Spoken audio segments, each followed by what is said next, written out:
Pennsylvania Files.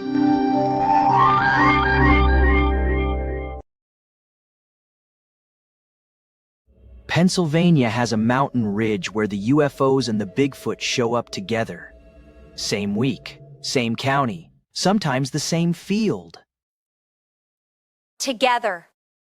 Right. So the aliens park their saucer, and the Bigfoot wanders over to ask if anybody dropped a granola bar. It's called Chestnut Ridge, westernmost ridge of the Allegheny Mountains, running about 75 miles from Indiana County down through Westmoreland and Fayette, ending just past Morgantown, West Virginia. Named for the American chestnut trees that once covered it until the blight wiped them out in the early 1900s. And one Pennsylvania man has spent his whole life cataloging what happens up there. His name is Stan Gordon. He got into this as a 10-year-old kid in 1959, founded the Westmoreland County UFO Study Group by 1970, and runs the Pennsylvania Association for the Study of the Unexplained, PASU, out of Greensburg. His Pennsylvania case archive runs past 3,000 reports. Of course Pennsylvania has a guy with a 24-hour cryptid hotline, live since 1969. Of course. Most of Gordon's case archive traces back to one specific night. December 9th, 1965. Around 4:45 in the afternoon, a fireball lit up the sky over 6 states: Idaho, Indiana, Ohio, New York, West Virginia, and Pennsylvania. And something, witnesses said, came down in the woods near Casebook, a tiny town in Westmoreland County. State troopers and Army personnel reportedly cordoned off the area. The next morning, the local paper's headline read, quote, "Searchers fail to find object." Or searchers fail to find object. Huh. The searchers who showed up with the Army. Of course they didn't find it. Then, between 1973 and 74, things got weirder. Across 9 Pennsylvania counties, a stretch of more than 80 miles, people started reporting UFOs and Bigfoot in the same fields, in the same hours. Gordon called it the double flap.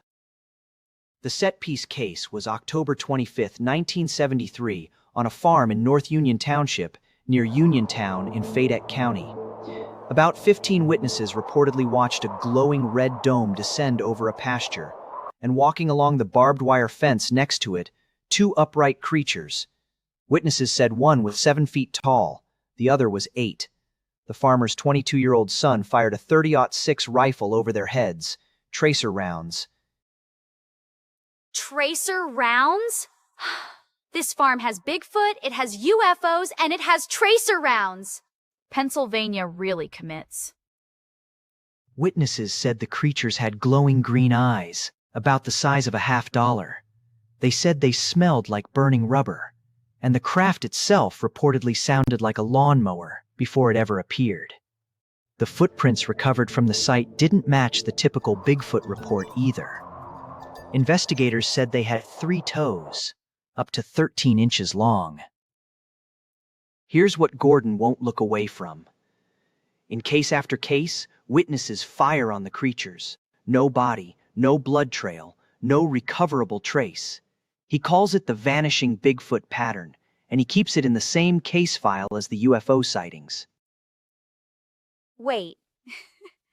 He kept them together? He didn't split the Bigfoot file from the UFO file because, what?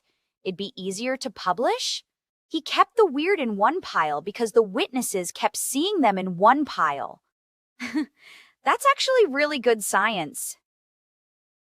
Gordon and the locals call the Chestnut Ridge corridor the Twilight Zone of Pennsylvania.